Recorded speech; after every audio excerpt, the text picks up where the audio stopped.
Halo, selamat pagi saya ucapkan kepada pendengar Mutiara Kebenaran saya kasih salam Tuhan. Bagaimana kabar Anda pada hari ini? Saya Dr. Sven Liao menyapa Anda, salam Maranatha, dan kita akan mempelajari firman Tuhan dalam Mutiara Kebenaran yang hari ini sudah sampai di kitab 2 Raja-Raja pasalnya yang ke-9. Dan ada begitu banyak sejarah yang dicatatkan oleh Tuhan, sejarah yang bukan hanya menarik, ya. Banyak sejarah menarik, tapi ini menarik dalam pengertian ini diinspirasikan. Ini dari perspektif Tuhan, ini adalah sesuatu yang Tuhan sampaikan, sehingga kita dapat menilai sejarah itu dengan setepat-tepatnya apa yang terjadi. Oke, jadi bagi Anda yang mungkin baru saja bergabung dengan Mutiara Kebenaran, mungkin Anda tiba-tiba mendengar sesi ini bukan random ya, kita tidak tiba-tiba saja memilih 2 Raja-Raja pasal 9 untuk kita bahas, tapi ini adalah suatu seri yang sistematis. Jadi kita sudah mulai dari Kejadian pasal 1, dan puji Tuhan kita sudah sampai di 2 Raja-Raja. Jadi sudah cukup banyak pasal, sudah ratusan pasal kita bahas bersama, dan kita sudah melewati sepertiga dari perjanjian lama. Belum sampai setengahnya memang, karena setengah itu nanti kira-kira mungkin di sekitar Mazmur atau Ayub ya, dan kita baru sampai di 2 Raja-Raja. Namun kita mengucap syukur untuk penyertaan Tuhan, dan kita berharap kalau misalnya Tuhan tidak segera datang, yang tentu kita harapkan, makanya kita sebut Maranatha di awal tadi, Tuhan segera datang kembali. Kalau misalnya Tuhan tidak datang dalam waktu dekat, ya, moga-moga kita bisa menyelesaikan Mutiara Kebenaran ini sampai ke Maleakhi. Ya, entah berapa tahun mungkin akan dibutuhkan untuk menyelesaikan Mutiara Kebenaran sampai seluruhnya, namun kita berharap untuk itu. Oke, namun kembali lagi ke 2 Raja-Raja pasalnya yang ke-9, dan kalau Anda ingin mendapatkan pasal-pasal sebelumnya, Anda bisa dapatkan dari beberapa hal ya. Nomor 1, Anda bisa lihat di channel YouTube GBA Grafe. Atau nomor 2, Anda datang ke GBA Grafe. Nah, Anda bawa USB, Anda bisa dapatkan MP3-nya. Kita berikan secara gratis. Ini adalah pelayanan, salah satu pelayanan dari GBIA, Gereja Baptis Independen Alkitabiah Grafe. Kita ada di Sunter, Anda bisa cek website kita. Dan seri ini dilakukan untuk memberikan pembelajaran akan firman Tuhan kepada sebanyak mungkin orang. Oke, mari kita langsung saja masuk ke bahan kita pada hari ini. Di 2 Raja-Raja pasal 9 kita akan baca, kemudian kita akan komentari, dan kita akan berikan pembahasan dan penerapan dan pelajaran bagi kita sebagai orang Kristen. Mari kita berdoa terlebih dahulu. Bapa di surga, kami mengucap syukur untuk kasih setiamu pada kami. Kiranya Engkau yang akan menolong ketika kami akan membaca satu pasal dari firman-Mu, yaitu 2 Raja-Raja pasal 9 pada hari ini. Dan Tuhan, apa yang tertulis di sini kiranya dapat kami pahami maknanya, kemudian juga pelajarannya bagi kami. Terima kasih Tuhan, kami berdoa dalam nama Yesus Kristus. Amin. Oke, jadi kita akan baca ayat 1, dan pasal ini cukup panjang, ya menengah lah, 37 ayat. Nah, ini pasal yang sebenarnya cukup kita bilang cukup gelap, cukup mengerikan, karena ini pasal tentang penghakiman. Ini pasal tentang hukuman Tuhan. Ada hal-hal yang cukup tragis dicatatkan di sini, cukup brutal. Ya, namun itu adalah realita. Memang di dunia yang kita hidup, di dunia sudah jatuh dalam dosa, ada banyak kebrutalan yang terjadi, ada banyak kejahatan, ada banyak pembunuhan dan kehancuran dan lain sebagainya. Ya, dan Tuhan tetap pegang kendali atas dunia ini. Ya, dan Tuhan bisa memakai kejahatan untuk tujuan Dia. Tuhan bisa memakai kebengisan, kebrutalan untuk tujuan Dia. Dan Tuhan bisa memakai hal itu untuk menghukum orang yang jahat juga, saudara-saudara. Oke, tapi kita akan lihat di sini. Pertama kita baca dulu ayat 1 sampai ayatnya yang ketiga. Kemudian Nabi Elisa memanggil salah seorang dari rombongan Nabi dan berkata kepadanya, ikatlah pinggangmu, bawalah buli-buli berisi minyak ini dan pergilah ke Ramot Gilead. Apabila engkau sampai ke sana, carilah Yehu bin Yosafat bin Nimsi. Masuklah, ajak dia bangkit dari tengah-tengah temannya dan bawalah dia ke ruang dalam. Kemudian ambillah buli-buli berisi minyak itu, lalu tuangkan isinya ke atas kepalanya dan katakan, beginilah firman Tuhan, telah kuurapi engkau menjadi raja atas Israel. Sesudah itu bukalah pintu, larilah dan jangan berlambat-lambat. Oke. Dan kita melihat di sini Elisa menggenapi apa yang Tuhan perintahkan kepada Elia. Kalau kita balik lagi ke 1 Raja-Raja pasal 19, dan ini ada kita singgung juga di pasal yang lalu, di 2 Raja-Raja 8 di sesi yang lalu, yaitu ketika Elisa memberitahu Hazael bahwa dia akan menjadi raja, bahwa itu sudah dinubuatkan Tuhan jauh-jauh sebelumnya di zaman Elia. Bahkan ketika Elia sempat lari dari Izebel, kemudian dia ke Gunung Horeb, dan Tuhan menghibur dia dan menguatkan dia kembali, dan Tuhan memberikan Elia ini adalah pendahulunya Elisa, bahkan gurunya dan tuannya Elisa.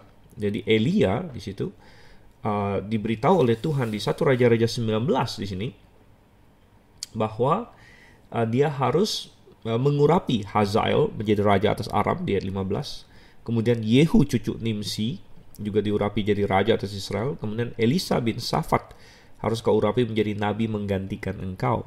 Dan pada kenyataannya sepertinya urutannya jadi dibalik ya, yang terjadi di realita. Tuhan sebut Hazael, kemudian Yehu, kemudian Elisa.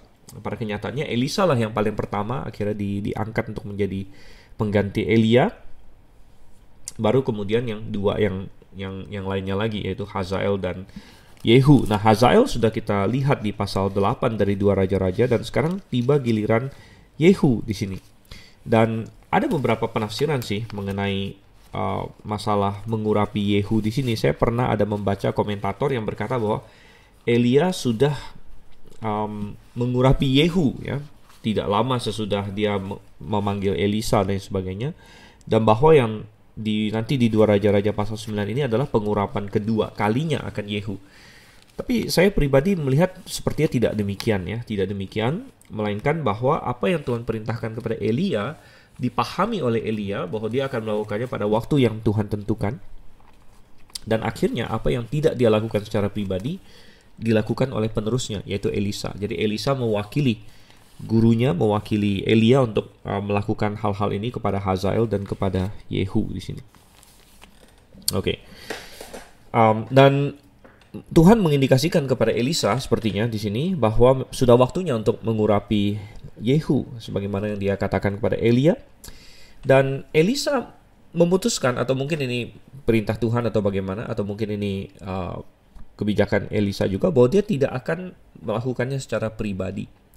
Dan dari sini kita melihat salah satu sifat dari Elisa, dia adalah orang yang cukup low key ya, istilahnya dia tidak mencari ketenaran, dia bukan orang yang mencari spotlight atau istilahnya mencari dikenal orang lain sebagainya. Ada banyak orang yang akan berkata, oh, mengurapi raja yang baru akan saya lakukan secara pribadi ya, akan saya biar Yehu kenal saya, biar saya yang lakukan, yang pegang kepala dia dan lain sebagainya. Tapi tidak demikian dengan Elisa. Bahkan kita sudah lihat sifat ini dalam diri Elisa di banyak pasal sebelumnya. Waktu Naaman datang mau minta bantuan dari Elisa, ya, Naaman bahkan sempat protes atau sedikit komplain bahwa Elisa bahkan tidak keluar menemui dia. Ya, padahal dari sisi politik dan sosial, ya mungkin kalau Elisa keluar, wah dia akan dikenal, Naaman akan lebih kenal dia, lebih lebih dekat dan lain sebagainya. Tapi Elisa bukan orang yang seperti itu rupanya. Dia orang yang sangat low key, sangat istilahnya tidak menonjolkan diri begitu. Dan dia suruh di sini salah seorang dari rombongan nabi. Jadi rombongan nabi sudah kita bahas dalam bahasa aslinya secara literal adalah anak-anak nabi. Ya, Bani Neviim. Dan dia tugaskan tugas ini kepada salah seorang dari mereka. Jadi rombongan nabi ini adalah orang-orang yang sedang dalam pelatihan. Ya, mereka mengasihi Tuhan dan mereka berharap bahwa Tuhan akan memakai mereka, dan mereka juga pasti punya pekerjaan, ya. Mereka menjadi orang-orang yang mengabarkan kebenaran, memberitakan kebenaran, diinstruksikan oleh Elisa dan lain sebagainya. Ya, hari ini mereka mirip dengan orang-orang yang masuk sekolah teologi, ya, mungkin mahasiswa-mahasiswi teologi dan lain sebagainya. Dan seorang dari rombongan Nabi ini disuruh untuk melaksanakan tugas ini, ikat pinggangnya, bawa buli-buli minyak pergi ke Ramot Gilead. Ya, rupanya Yehu ada di Ramot Gilead. Nah, Yehu waktu itu adalah seorang panglima, ya, seorang prajurit di sini. Nama dia adalah Yehu bin Yosafat bin Nimsi. Jadi bin itu secara literal adalah anak, ya, atau putra. Itu dari bahasa Ibrani, kemudian masuk ke bahasa Arab juga, lalu masuk ke bahasa Indonesia. Ya. Bahasa Ibraninya Ben, bahasa Arabnya bin di sini. Jadi masuk ke bahasa Indonesia juga. Yehu bin Yosafat bin Nimsi. Tadi kita baca di satu raja-raja disebut cucu Nimsi. Jadi mungkin Nimsi adalah seorang tokoh yang lumayan terkenal. Maka nama Nimsi lebih dikenal mungkin dari nama Yosafat. Dan Yehu adalah seorang prajurit. Dia adalah seorang panglima di dalam ketentaraannya Yoram pada waktu itu. Dan dia ditugaskan untuk menuangkan minyak itu ke kepala, ya, kepala dari Yehu, dengan menyampaikan firman Tuhan, telah kuurapi engkau menjadi raja atas Israel. Oke, jadi, dan kembali kita diingatkan bahwa ada 3 jabatan di Israel yang bisa diurapi, ya, yaitu yang pertama, yang paling sering tercatat dalam Alkitab, paling jelas adalah imam. Ya, setiap kali ada pengangkatan imam besar terutama, maka dia pasti harus diurapi. Ya, salah satunya yang paling pertama tentu adalah Harun. Bahkan ada mazmurnya, ya. Sungguh alangkah baiknya, sungguh alangkah indahnya bila saudara seiman, bila saudara hidup rukun, ya. Seperti minyak yang dijanggut Harun, katanya di situ di mazmur itu, seperti minyak dijanggut Harun yang mengalir turun, ya, sampai ke jubahnya. Jadi itu menggambarkan pengurapan terhadap Harun sebagai imam. Nah, raja juga diurapi, ya, mulai dari Saul, raja pertama Israel, kemudian Daud, Salomo, dan lain sebagainya. Nah, belum tentu semua raja-raja Israel diurapi, karena ketika kerajaan itu pecah dan lain sebagainya, Yerobeam, kemudian Yerobeam dinastinya dikalahkan oleh Baesa, kemudian dikalahkan oleh Zimri dan lain sebagainya. Ya, jadi di situ belum tentu ada pengurapan dari Tuhan di situ, ya. Jadi tetapi raja-raja yang benar, ya, itu rata-rata diurapi oleh Tuhan. Dan yang satu lagi adalah nabi, tentunya. Nabi diurapi oleh Tuhan. Nah, ini lebih sedikit lagi catatannya bagi kita. Bahkan kita bertanya, di mana ada catatan nabi diurapi? Namun, ya, salah satunya adalah Elisa itu. Walaupun juga tidak dicatat sebenarnya bahwa Elisa diurapi, ya. Tetapi memang ada perkataan di 1 Raja-Raja 19 ayatnya yang ke-16 di situ, bahwa Elia harus mengurapi Elisa bin Safat di situ untuk menjadi nabi menggantikan dia. Sepertinya hanya itu saja catatan tentang nabi diurapi sih. Tapi 3 jabatan ini, sehingga akhirnya ada muncul juga istilah Mesias, yang artinya diurapi, sang yang diurapi, orang yang diurapi, yang akhirnya masuk kepada Kristus di situ, ya, dalam bahasa Yunaninya. Jadi itu artinya sama, Kristus bahasa Yunani, Mesias bahasa Ibrani, sama-sama artinya yang diurapi. Dan akhirnya mengacu kepada Yesus Kristus sebagai pribadi yang menggabungkan ketiga jabatan ini sekaligus, yaitu raja, imam, dan nabi, yang secara normal mestinya tidak bisa digabungkan pada satu orang, ya, karena raja itu dari keturunan Yehuda, keturunan Daud, imam itu dari keturunan Lewi, keturunan Harun spesifiknya lagi. Jadi mestinya tidak bisa bergabung gitu. Tapi pada diri Tuhan Yesus bisa, karena dia bukan imam menurut peraturan keimamatan Harun, bahkan dia imam karena peraturan yang lain istilahnya, yaitu peraturan Melkisedek. Oke, nah coba kita balik lagi ke teks kita, kedua Raja-Raja 9 di sini. Jadi Yehu harus diurapi. Coba kita baca ayat yang keempat. Ayat keempat sampai ayat yang ke-10 di sini, ya.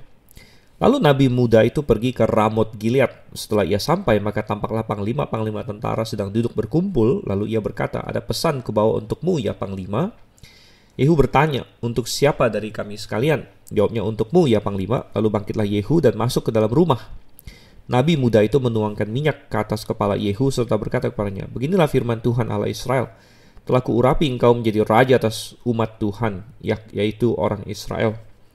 Maka engkau akan membunuh keluarga tuanmu Ahab, dan dengan demikian aku membalaskan kepada Izebel darah hamba-hambaku, nabi-nabi itu, bahkan darah semua hamba Tuhan. Dan segenap keluarga Ahab akan binasa, dan aku akan melenyapkan daripada Ahab setiap orang laki-laki, baik yang tinggi maupun yang rendah kedudukannya di Israel. Dan aku akan memperlakukan keluarga Ahab sama seperti keluarga Yerobeam bin Nebat dan sama seperti keluarga Baesa bin Ahia. Izebel akan dimakan anjing di kebun di luar Israel dengan tidak ada orang yang menguburkannya. Kemudian nabi itu membuka pintu lalu lari. Oke, jadi si nabi muda ini, ya, nabi muda ini yang hari ini ya mirip seperti seorang mahasiswa STT atau seorang yang baru lulus dari STT. Dia pergi ke Ramot Gilead. Nah, Ramot Gilead ini juga menarik. Ramot Gilead adalah tempat yang sempat mau diserang oleh Ahab ya. Ahab mau menyerang Ramot Gilead bersama dengan Yosafat, ingat waktu itu, tapi dia kalah, dia mati bahkan dalam pertempuran itu. Jadi Ramot Gilead ini adalah tempat yang diperebutkan antara Aram dengan Israel. Ini adalah tempat yang strategis ya. Ramot Gilead adalah salah satu kota yang ditetapkan sebagai kota ini ya, kota perlindungan. Adanya di sebelah timur Sungai Yordan. Dan ini tempat strategis secara militer rupanya, dan pada masa itu ada di tangan Israel ya. Dan itu tempat yang rawan konflik sehingga suatu pasukan dibutuhkan di sana, dan mungkin itu adalah perbatasan dengan Aram juga sepertinya, sehingga ada konsentrasi pasukan di sana, sehingga Yehu sebagai panglima ada di sana dan dia sedang berkumpul dengan panglima-panglima yang lain dan sebagainya. Nah, nabi muda itu sampai ke sana lalu menyampaikan pesannya. Dia bilang dia punya pesan untuk Yehu. Yehu masuk ke dalam dan nabi muda itu menuangkan minyak, mengurapi dia sambil menyampaikan firman Tuhan kepadanya. Nah, firman Tuhan yang disampaikan di sini lebih panjang dari yang tadi di ayat 3, dan ini bukan berarti si nabi ini nambah-nambahin, bukannya. Melainkan ini berarti bahwa mungkin yang Elisa pesankan kepadanya hanya disingkat saja di ayat 3 di situ. Sebenarnya ada versi yang lebih panjangnya lagi, yang akhirnya dicatatkan dari ayat 6 sampai ayat yang ke-10, bahwa bukan saja Yehu diangkat menjadi raja. Perhatikan di ayat yang ke-6 dikatakannya, telah kuurapi engkau menjadi raja atas umat Tuhan, yaitu orang Israel. Nah, ini menarik juga. Walaupun Israel sudah menyimpang jauh, sudah meninggalkan Tuhan, namun Israel tetap adalah umat Tuhan. Dan karena Israel tetap umat Tuhan, maka Tuhan tetap mempunyai hak prerogatif untuk ya mengganti rajanya. Ya, dan Tuhan mengklaim bahwa dia yang berkuasa atas Israel, dan dia punya hak untuk mengganti rajanya kapan saja. Dan keluarga Ahab ya sudah bersalah besar di hadapan Tuhan, dan tiba saatnya bagi Tuhan untuk melaksanakan penghukuman atas keluarga Ahab. Dan sebenarnya penghukuman atas keluarga Ahab itu sudah Tuhan sampaikan bertahun-tahun sebelumnya, terutama ketika Ahab dan Izebel, ya sebenarnya Izebel terutamanya, tapi dia memicu Ahab untuk melakukan kejahatan besar, yaitu membunuh Nabot, kemudian merebut ya, Nabot bukan hanya Nabot ya, tapi Nabot dan anak-anaknya, ya kemudian tanahnya direbut, dijadikan kebun sayur oleh Ahab. Dan waktu itu dilakukan, Tuhan mengirim Elia waktu itu dan bernubuat kepada Ahab bahwa oleh karena itu aku akan menghapuskan semua keturunanmu, semua orang laki-laki katanya ya. Dan laki-laki di sini ya dalam Alkitab, terutama di kitab sejarah, sering memakai suatu istilah ya, yaitu orang siapapun yang kencing pada tembok. Ya, kita sudah sempat singgung ini juga dari kitab Samuel, bahkan waktu zamannya Daud dan sebagainya. Daud pernah marah, dia mau membunuh semua laki-laki pada Nabal, yaitu secara literal adalah membunuh semua orang yang kencing pada tembok begitu. Itu idiom idiom literalnya di situ. Dan Tuhan juga punya nubuat yang spesifik tentang Izebel, bahwa dia akan dimakan oleh anjing, dan ini rupanya diperbaharui oleh nabi ini ya, nabi yang menjadi utusan di sini, bahwa aku akan melenyapkan segenap keluarga Ahab katanya. Aku akan memperlakukannya sama seperti keluarga Yerobeam, keluarga Baesa, dan lain sebagainya. Dan ini memberitahu kita juga bahwa berkat Tuhan itu bisa sampai dua-duanya ya, baik berkat maupun hukuman itu bisa sampai kepada keturunan yang selanjutnya dan selanjutnya, gitu ya. Jadi kita harus tahu bahwa tindakan kita bukan hanya berpengaruh kepada kita, tapi berpengaruh juga kepada anak cucu kita. Ya, kalau kita baik, kita akan mempengaruhi anak cucu kita. Kalau kita jahat, kita juga akan mempengaruhi anak cucu kita. Nah, memang tiap-tiap orang punya tanggung jawabnya sendiri juga, itu tidak salah juga, ya, dan Tuhan memperhitungkan itu juga. Oleh karena itu di bagian firman Tuhan lain, Tuhan berkata, ya kalau ada seorang yang benar, anaknya jahat, ya anaknya akan kena hukum. Kalau ada seorang jahat tapi anaknya benar, maka ya Tuhan akan memperhitungkan kebenaran anaknya itu juga, gitu. Jadi tanggung jawab pribadi tidak hilang, gitu. Namun kita berkata bahwa ketika kita jahat, maka kita mempengaruhi anak kita atau keturunan kita selanjutnya untuk menjadi jahat juga, ya, karena ada begitu banyak hal yang orang tua turunkan kepada anaknya, ya, termasuk hal-hal yang bukan hanya harta benda, bukan hanya rumah atau aset dan lain sebagainya, tapi hal-hal yang anak akan pelajari dari orang tuanya, contoh, teladan, prinsip-prinsip dan lain sebagainya, ya, baik itu positif, baik itu negatif, akan diserap, ya, baik itu pengajarannya langsung ataupun tidak langsung, dengan kata-kata atau hanya dengan melihat kehidupan, tapi ada hal-hal yang tersalurkan kepada keturunan kita, begitu. Dan orang yang jahat, ya, dia akan mempengaruhi anak-anaknya kepada jalan kejahatan. Nah, apakah anak itu bisa mendapat keselamatan dan memutuskan, ya, rantai kejahatan itu dan berbalik, bertobat dan menjadi orang benar? Bisa, saudara sekalian. Jadi tidak ada satu orang pun yang bisa ini, ya, pakai itu sebagai alasan, oh saya jahat karena bapak saya jahat. Oh ya, enggak, kita tidak bisa mengexcuse diri kita dengan cara demikian, karena tiap-tiap orang punya tanggung jawab pribadi. Namun tidak disangkal bahwa ada pengaruh untuk mencondongkan, ya, keturunan kita kepada yang benar atau yang jahat, dan oleh karena itu hukuman Tuhan bisa sampai kepada keturunan yang selanjutnya. Oleh karena itu orang tua perlu sangat-sangat waspada, ya, contoh apa yang dia berikan, ya, apakah dia memberikan contoh jahat, apakah orang tua hari ini, ya, kalau Anda orang Kristen, apakah Anda menyalurkan kepada anak-anak Anda kasih akan Tuhan, cinta akan Tuhan, ya, cinta akan firman Tuhan, ya, cinta akan gereja yang alkitabiah, rela untuk berkorban demi Tuhan, ya, mementingkan Tuhan dalam hidup ini. Apakah Anda ada mencerminkan nilai-nilai itu dalam hidup Anda, gitu. Nah, contoh adalah Yerobeam, ya, bin Nebat, Baesa bin Ahia, yang keluarganya dimusnahkan oleh Tuhan karena kejahatan mereka. Ya, dan Isabel akan dimakan anjing juga disebut di sini, ya. Dan ayat 10 terakhir, kemudian nabi itu membuka pintu lalu lari di sini. Ini sesuai dengan instruksi juga, instruksi Elisa kepadanya supaya dia lari, ya, jangan berlambat-lambat.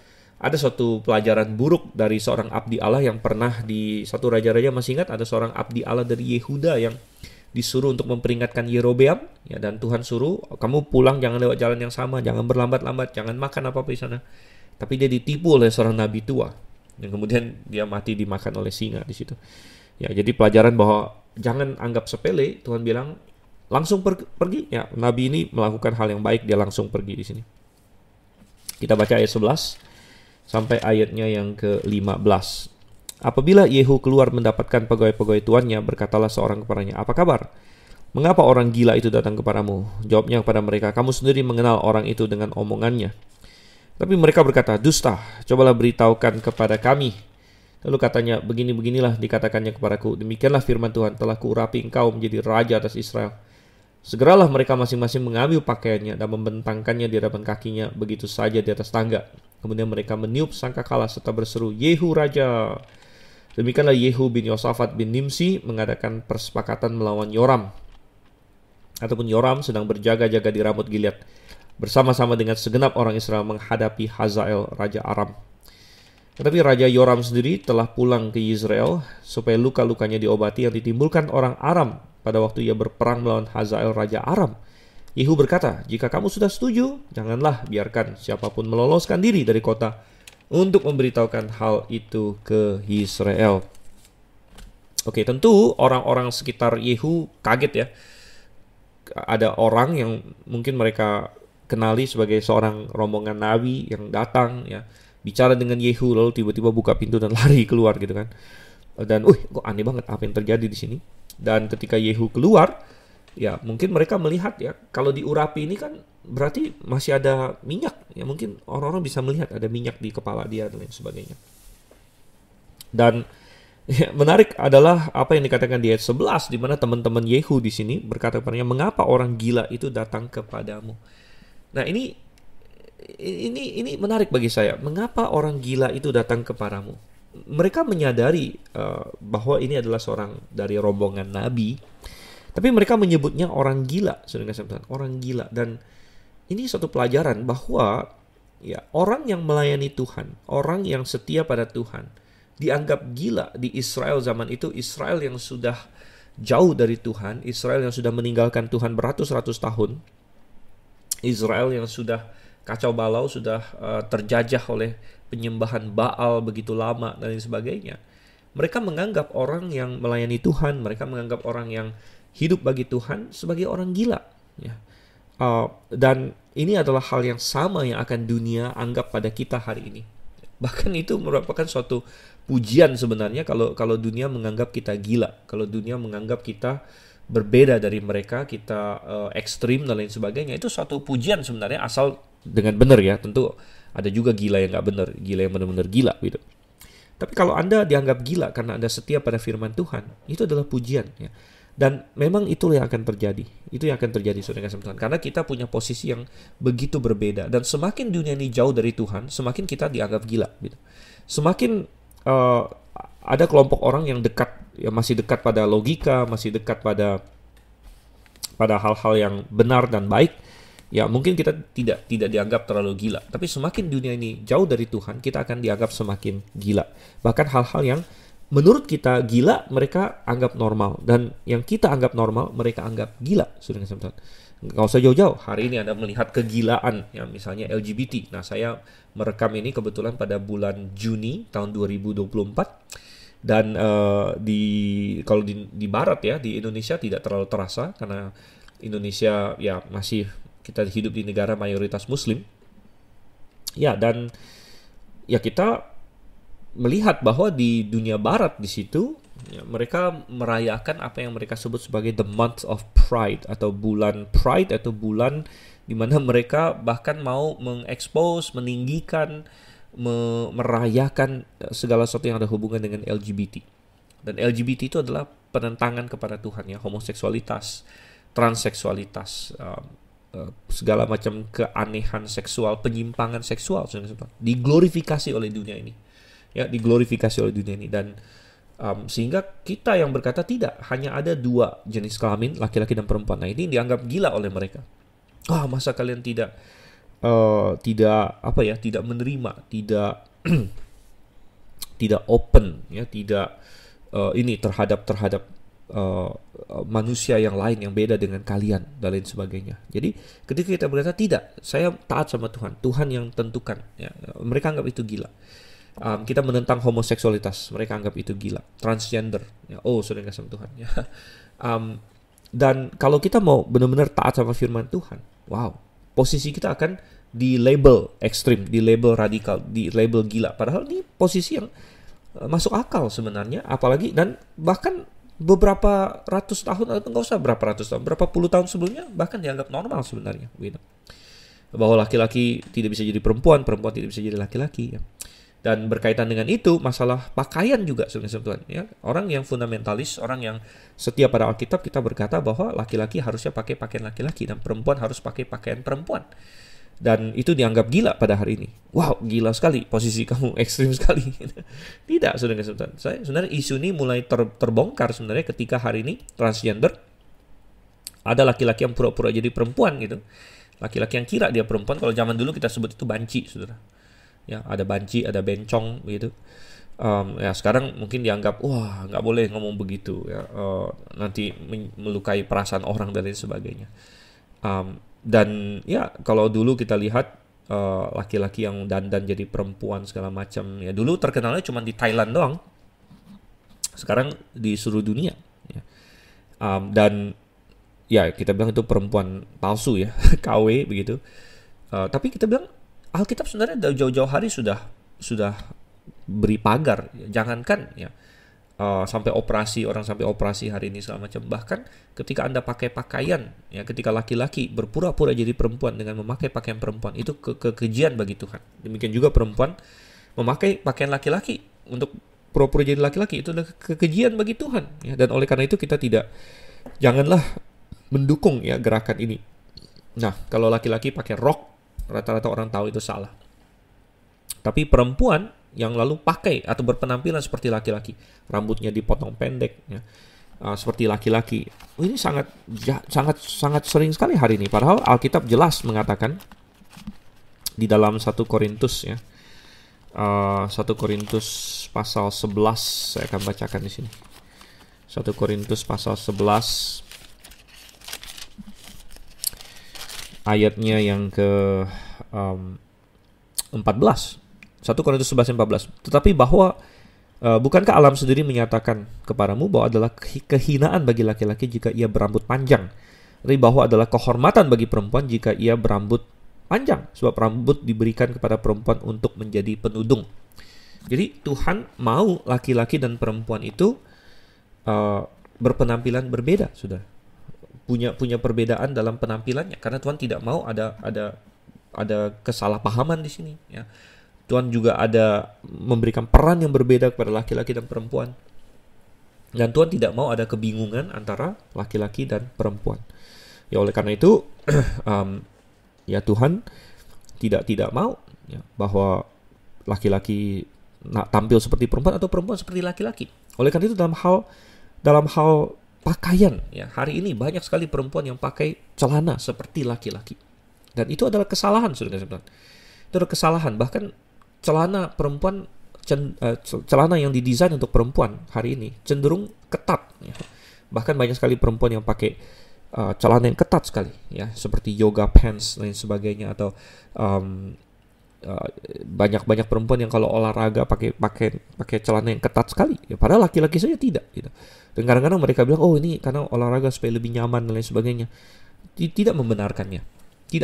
Sama seperti kalau Anda pergi berenang, tidak dibenarkan juga kalau itu publik untuk pakai bikini dan lain sebagainya. Anda berkata, dunia melakukannya. Ya, dunia boleh melakukan apa saja yang mereka inginkan. Tapi kalau Anda adalah seorang yang mau menyenangkan hati Tuhan, Anda tidak akan melakukan hal seperti itu. Dan mungkin, oh itu ekstrim sekali. Ya, sebenarnya bukan ekstrim. Itu alkitabiah. Ya. Dan dunia menganggapnya ekstrim. Ya, seperti di 2 Raja-Raja 9 di sini, kita balik lagi ke ayat yang ke-11. Orang gila, mengapa orang gila itu datang kepadamu? Menjadi salah seorang dari rombongan nabi. Mereka beda di sini. Mereka tidak mau menyembah lembu emasnya Yerobeam. Mereka berbeda secara sosial. Mereka berbeda dalam tindakan. Mereka dianggap orang gila. Nah, apakah kita hari ini sama dengan dunia? Atau kita berbeda dengan dunia? Itu pertanyaannya. Oke, nah jadi kembali ke teks. Yehu bertanya-tanya, kenapa orang gila ini datang? Ya, pertama Yehu coba, udahlah, nggak usah peduli lah dia ngomong apalah, begitu kan? Tapi mereka tidak mau. Mereka tahu ada sesuatu di sini. Ada sesuatu yang, jadi walaupun mereka menganggap nabi ini orang gila, namun minimal mereka tahu nabi ini adalah seorang yang serius. Ya. Justru karena nabi ini bertindak tegas dan lain sendiri, mereka ada respect juga kepada nabi ini, dan mereka tahu bahwa ada sesuatu. Dan akhirnya Yehu cerita bahwa dia mengurapi saya menjadi raja, dan reaksinya langsung ya. Mereka langsung mengambil pakaiannya, membentangkannya di depan kakinya, dan meniup sangkakala berseru, Yehu raja. Nah, ini memberitahu beberapa hal. Satu, memberitahu bahwa Yoram tidak populer sebagai raja pada waktu itu. Dia tidak memiliki dukungan kuat di antara pasukannya sendiri bahkan. Ya, mungkin dia ada banyak melakukan kejahatan atau ketidakadilan. Dua, juga mengindikasikan popularitasnya Yehu. Gitu. Jadi Yehu populer. Yehu adalah orang yang mungkin pemimpin mereka, mungkin salah satu panglima yang dianggap hebat.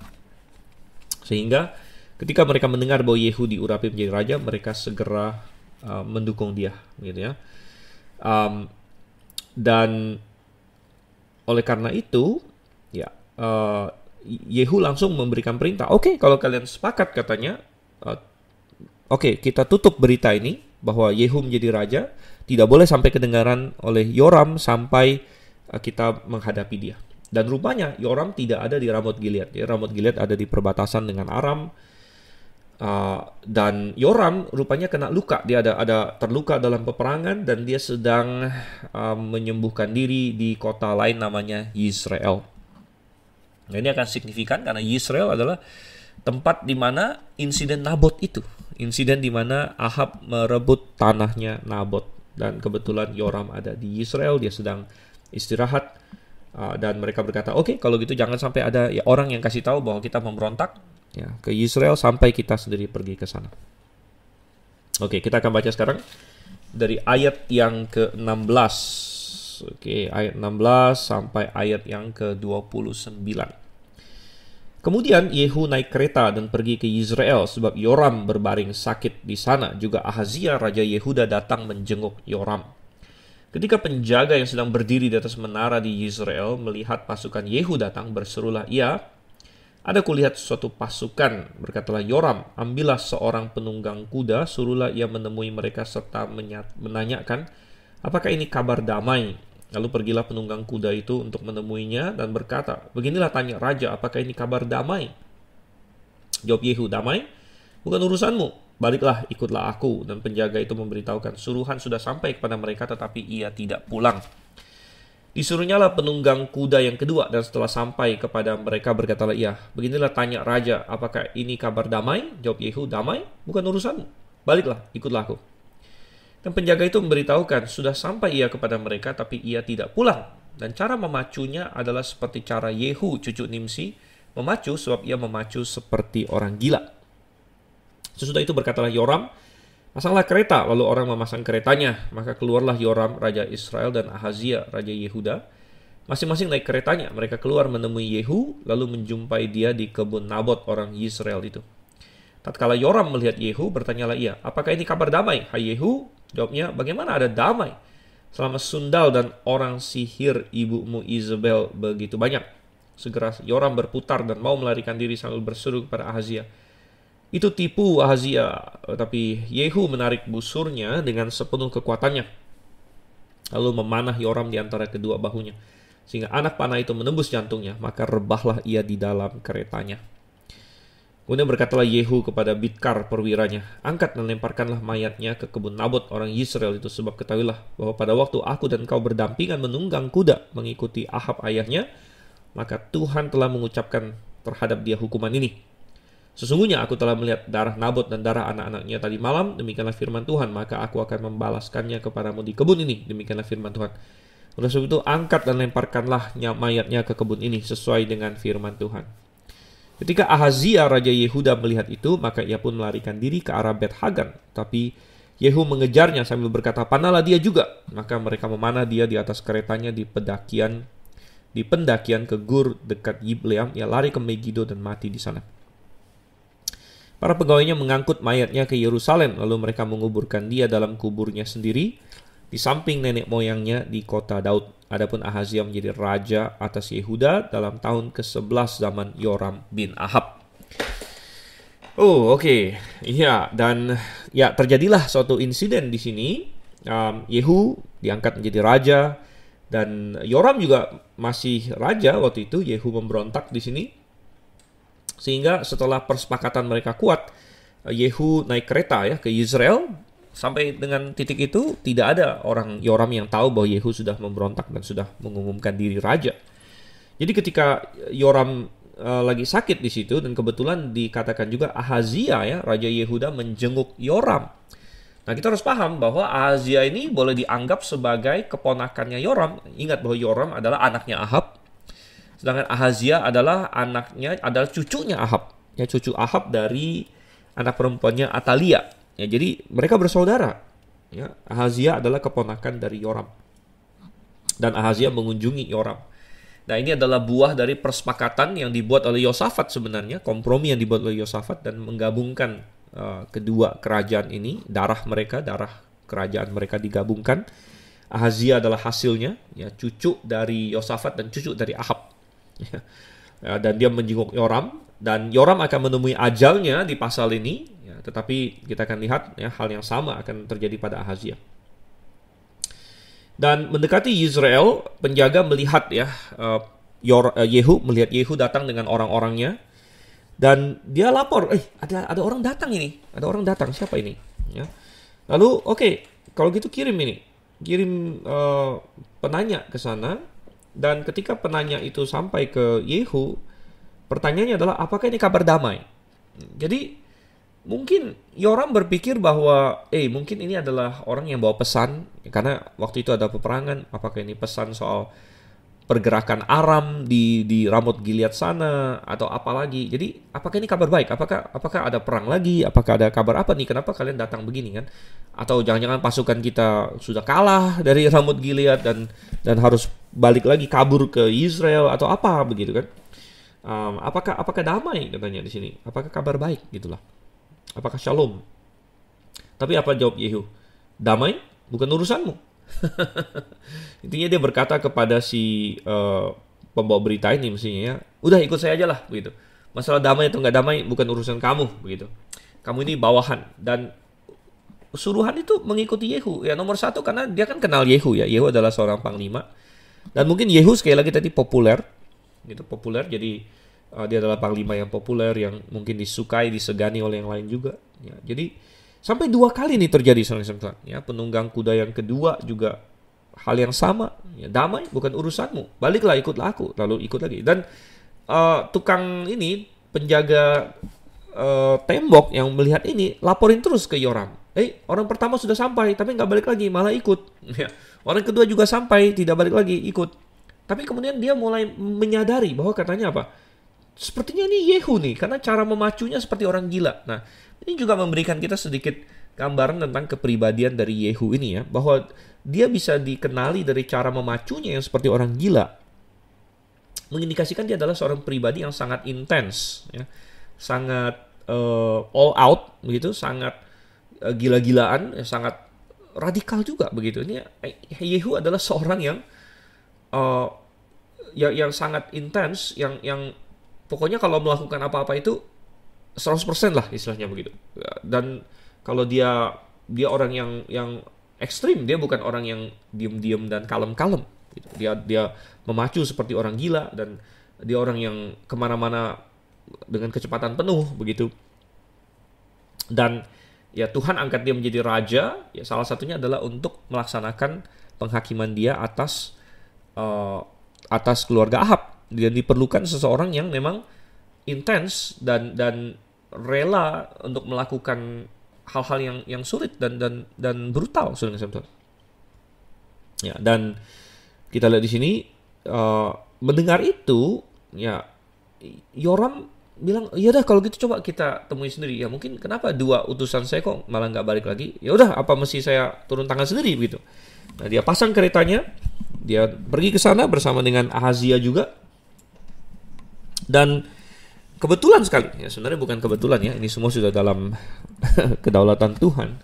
Tapi dari sisi manusia kita bisa menganggap kebetulan sekali mereka ketemu di dekat dari tanahnya Nabot, di kebun Nabot itu. Jadi Nabot tetap diingat oleh Tuhan. Dan hari ini merupakan penghiburan bagi kita. Ada begitu banyak orang di dunia ini yang seperti Nabot ya, orang kecil yang dicampakkan begitu saja oleh kekuasaan, yang di berbagai negara, yang berseru-seru, yang mengalami ketidakadilan ya. Tapi ingatlah bahwa Tuhan catat kok semuanya. Tuhan catat semuanya ya. Dan jangan berpikir kalau Anda adalah seorang yang menindas orang, bahwa saya punya kuasa, tidak ada orang yang tahu, saya bisa lepas dari konsekuensi. Ya.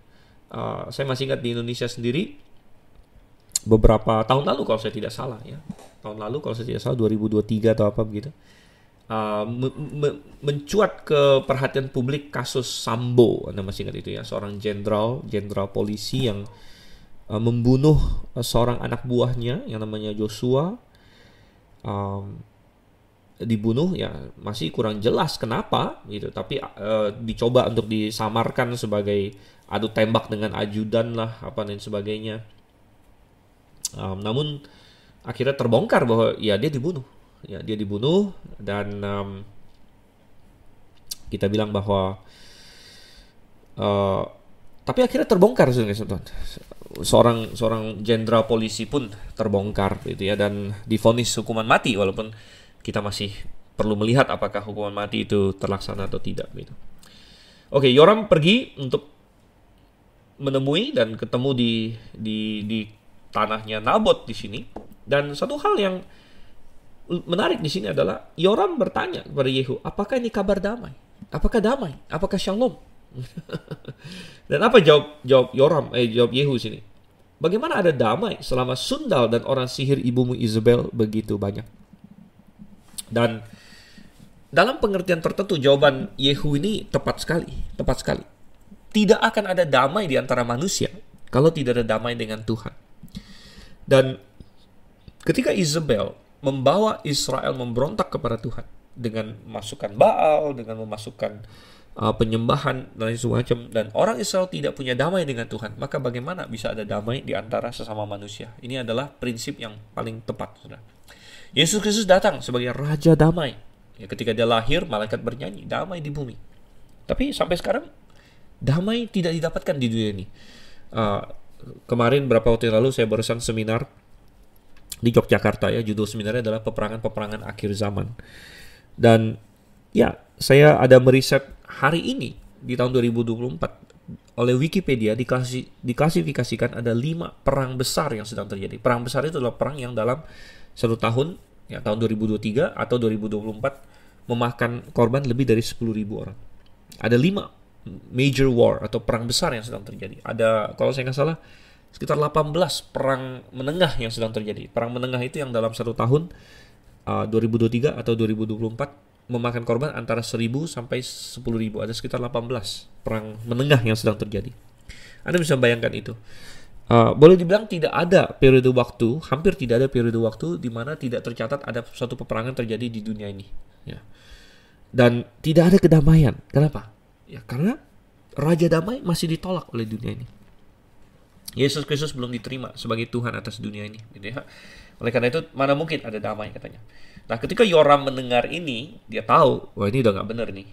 Dia berteriak, ini tipu. Ya, dia mau lari, dia kasih tahu keponakannya Ahazia.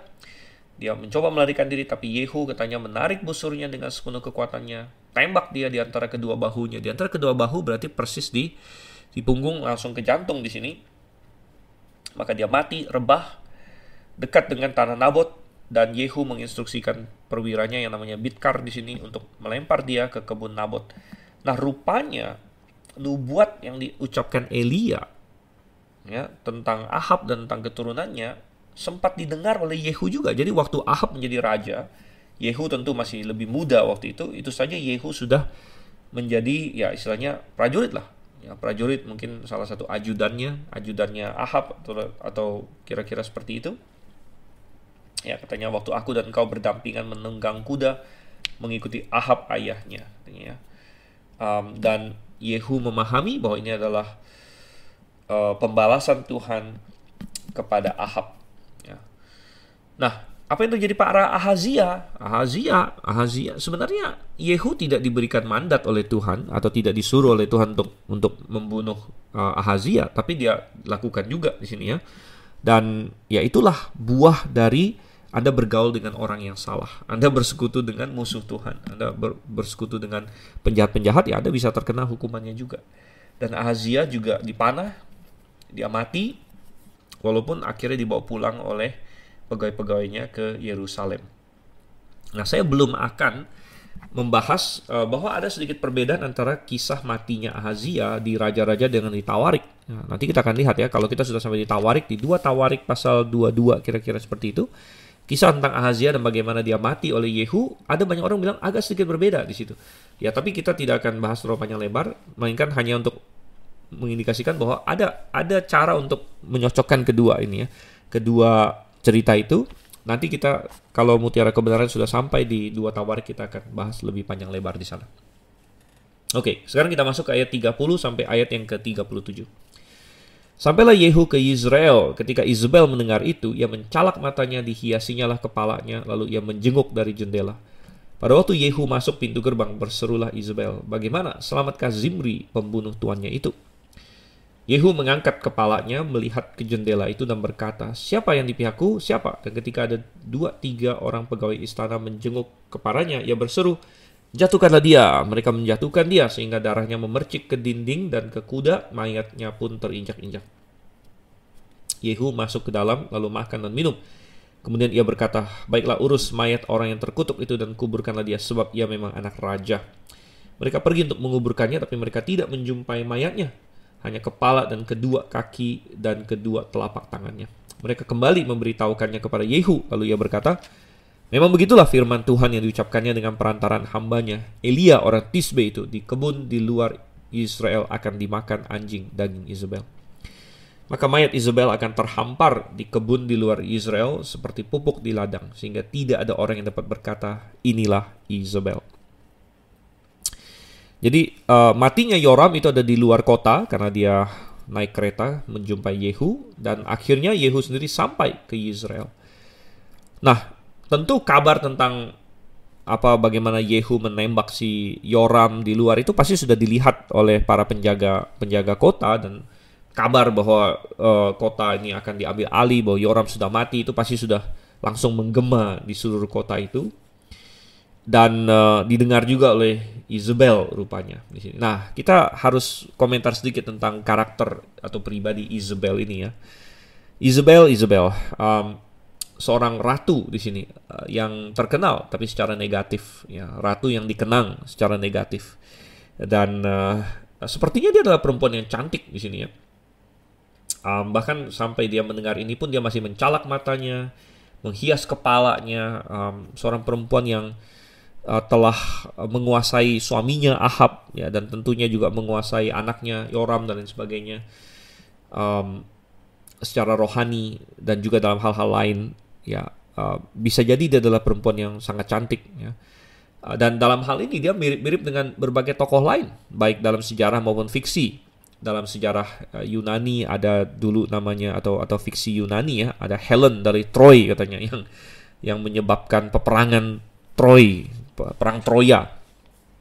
Kita ingat tokoh-tokoh lain seperti Cleopatra dan lain sebagainya. Perempuan-perempuan cantik, namun banyak di antara mereka tidak bermoral, ya, dan itu sangat menyedihkan karena sebenarnya Tuhan menciptakan perempuan maupun laki-laki, ya, ada yang ganteng, ada yang cantik. Itu menggambarkan keindahan Tuhan sebenarnya. Dan lebih bagus lagi kalau keindahan eksternal itu diiringi, diikuti oleh keindahan internal.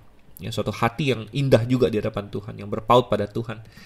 Tapi banyak perempuan yang cantik namun tidak punya moral dan tidak punya hubungan dengan Tuhan, yang dalam Amsal dikatakan bagaikan mutiara di jungur babi begitu. Dan ya, Izebel ini akhirnya dikenal sebagai perempuan yang menggunakan pengaruh dia untuk mempengaruhi orang kepada kejahatan.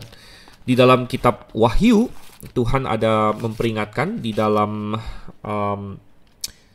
surat kepada jemaat di Tiatira.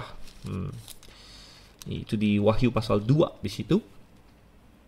Tuhan mencela, dikatakan di Wahyu 2 ayat 20, aku mencela engkau karena engkau membiarkan wanita Izebel yang menyebut dirinya nabiah. Jadi wanita Izebel. Jadi akhirnya Izebel ini di nama dia menjadi identik dengan perempuan yang mempengaruhi orang lain kepada kejahatan, begitu. Sehingga kalau ada perempuan yang seperti itu, maka kita menyebut dia seorang Izebel, ya, seorang Izebel. Sama seperti kalau misalnya ada orang yang besar, tegap, ya, dengan bodi yang kuat dan besar sekali, ya, kita sebut dia seorang Goliat misalnya. Demikian juga seorang Izebel, seorang perempuan Izebel, perempuan yang menggunakan pengaruh dia kepada kejahatan dan pengaruhi orang-orang lain, menundukkan laki-laki, ya, untuk menjadi jahat di tangan dia, gitu. Dan ya, dia masih put on a show di sini. Dia menghias dirinya, entah apa yang dia maksud, gitu ya. Apakah dia mau merayu Yehu juga? Ya, Izebel sudah tua tentunya sampai dengan titik ini, tapi bisa jadi dia masih ada kecantikan duniawi tertentu. Dan ketika Yehu masuk, dia berseru, bagaimana selamatkah Zimri pembunuh tuannya? Nah, menarik bahwa dia menyebut Zimri. Ya, kalau kita balik lagi ke 1 Raja-Raja, Zimri adalah seseorang yang membunuh tuannya. Ya, jadi itu ada di pasal 16. Ya. Jadi Zimri itu adalah panglima Israel waktu itu yang membunuh Raja Ela waktu itu. Jadi ini adalah dinasti kedua Israel. Ingat dinasti pertama kan Yerobeam lalu punya anak Nadab, tapi dibunuh oleh Baesa. Jadi Baesa adalah dinasti kedua. Tapi dinasti kedua ini dibunuh oleh Zimri, karena Baesa punya anak namanya Ela. Ela dibunuh oleh Zimri. Zimri seorang panglima pasukan. Tapi Zimri kemudian dibunuh oleh Omri. Nah, Omri adalah dinasti ketiga akhirnya. Dinasti ketiga. Dan ingat bahwa Ahab dan Yoram segala macam ini adalah dari dinasti Omri. Jadi ini sepertinya adalah cara Isabel untuk memperingatkan Yehu. Yehu, kamu ini seperti Zimri, seorang panglima yang membunuh tuannya. Ya, namun ingat, Zimri kan dibunuh oleh keluarga Omri, gitu. Dan ini kami keluarga Omri akan menang, begitu. Jadi sepertinya itu maksud dia di sini. Selamatkah Zimri, pembunuh tuannya itu? Maksud dia Zimri kan akhirnya mati juga. Zimri mati oleh Omri. Ya. Demikian juga kamu akan matilah, kamu akan kalah, gitu.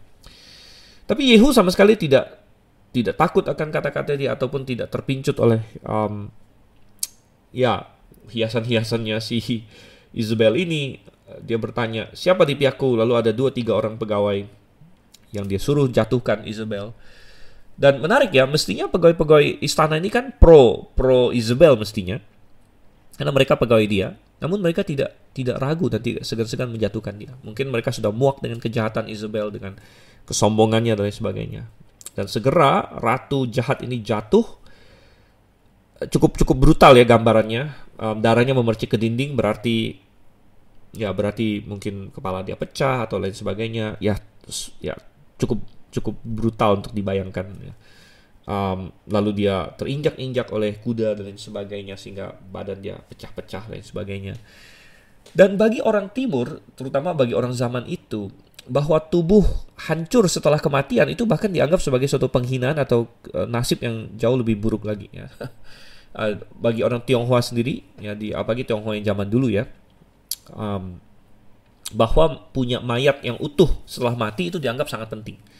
Dan kalau misalnya mayat lalu tercerai-berai atau disengaja dipotong-potong setelah mati, itu adalah semacam hukuman yang dianggap sangat berat, begitu, bahwa mayat kamu masih dimutilasi lagi setelah itu, begitu. Ya, dan memang ya karena itu menunjukkan semacam penghinaan kepada tubuh itu, ya. Nah, oleh karena itu Tuhan juga tidak mau sebenarnya tubuh manusia lalu tidak dihormati setelah kematian. Makanya orang Kristen kita tidak melakukan kremasi. Oke, tapi ini adalah penghakiman kepada Isabel. Dia terinjak-injak dan akhirnya dimakan oleh anjing seperti yang Tuhan nubuatkan di sini. Jadi apa yang dikatakan Alkitab benar. Di dalam Galatia dikatakan, coba saya baca ya. Galatia pasalnya yang ke-6. Di sini Galatia pasal 6 ayatnya yang ke-7. Jangan sesat. Allah tidak membiarkan dirinya dipermainkan. Karena apa yang ditabur orang itu juga yang akan dituainya. Ya, apa yang ditabur orang itu juga yang akan dituainya. Jangan sesat. Allah tidak membiarkan dirinya dipermainkan. Jadi mungkin Isabel ada mendengar nubuatnya Elia bahwa Ahab akan mati, ya, dia akan mati, ya. Dan Ahab mati tidak lama setelah itu. Tapi ada cukup banyak tahun ya setelah matinya Ahab sampai matinya Isabel, ada sekitar 12 tahun. Karena Ahazia memerintah 2 tahun, Yoram memerintah 12 tahun. Jadi ada 14 tahun antara matinya Ahab dengan matinya Isabel.